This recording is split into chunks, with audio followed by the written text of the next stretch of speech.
4 वो ऐसी चीज़ें जिनसे आप हमेशा कैंसर से बचे रहें, वो 4 अल्लाह ताला की नेमतें बताता हूँ। पहले नंबर पर है लहसुन, और लहसुन जो है कैंसर का एक बेहतरीन मुजर्रब इलाज भी है।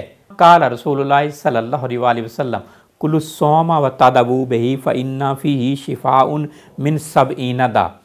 हज़रत मौला अली फरमाते हैं, हजूर सल्लल्लाहु अलैहि वसल्लम ने फरमाया, लहसुन खाओ और इससे इलाज करो, क्योंकि ये 70 बीमारियों के लिए शिफा है, और 70 बीमारियों में ख़तरनाक मर्ज़ कैंसर भी है।